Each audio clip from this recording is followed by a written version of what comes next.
ಈಗ 25ಕ್ಕೆ ಹೆಣ್ಮಕ್ಳು ಮದುವೆ ಮಾಡ್ಕೊಳ್ತಿಲ್ಲ. ಏನಂತಾರೆ, ನಮ್ಮ ಹುಡುಗನ್ಗೆ ಸ್ವಂತ ಮನೆ ಇರ್ಬೇಕು. ಹೇಗ್ರಿ ಸಾಧ್ಯ ಸ್ವಂತ ಮನೆ? 28 ವರ್ಷಕ್ಕೆ ಹುಡುಗ ಸ್ವಂತ ಮನೆ ಸಂಪಾದನೆ ಮಾಡಕ್ಕಾಗತ್ತೆ ಅಂದ್ರೆ?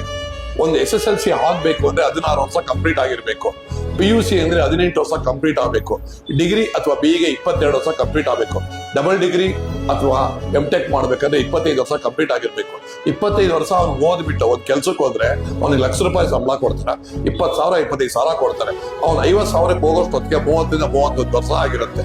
ಹೆಂಗ್ ಸಂಪಾದನೆ ಮಾಡ್ತಾನೆ? ಆಸ್ತಿ ಸಂಪಾದನೆ ಮಾಡ್ಬೇಕಾದ್ದು, ಸ್ವಂತ ಮನೆ ಸಂಪಾದನೆ ಮಾಡ್ಬೇಕಾದ್ದು ಹುಡುಗನ ತಂದೆ ತಾಯಿ ಕರ್ತವ್ಯ. ಅವ್ರಿಗೂ ಕರ್ತವ್ಯಗಳಿರುತ್ತೆ. ಆ ಹುಡುಗನ ತಂದೆ ತಾಯಿಗೂ ಅಣ್ಣ ತಮ್ಮ ಅಕ್ಕ ತಂಗಿರು ಇರ್ತಾರೆ, ಅವ್ರಿಗೆಲ್ಲ ಮದುವೆ ಮಾಡ್ಬೇಕಾಗತ್ತೆ. ಅಂದ್ರೆ ಬೆಂಗಳೂರಲ್ಲಿ ನಾವು ಸುಮಾರು 1,70,00,000 ಜನಸಂಖ್ಯೆ ಇದೀವಿ.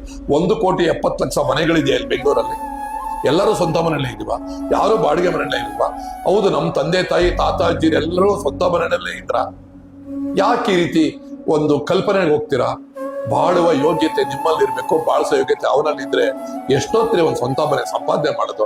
ಇಬ್ಬರು ಸಂಪಾದನೆ ಮಾಡಿದ್ರೆ ಒಬ್ಬರ ಸಂಪಾದನೆಯಲ್ಲಿ ಜೀವನ ಮಾಡ್ಕೊಂಡು ಮತ್ತೊಬ್ಬರ ಸಂಪಾದನೆ ಉಳಿಸ್ಕೊಂಡು ಒಂದ್ ಸೈಟೋ ಮನೆನೋ ಮಾಡ್ಕೋಬಹುದಲ್ವಾ?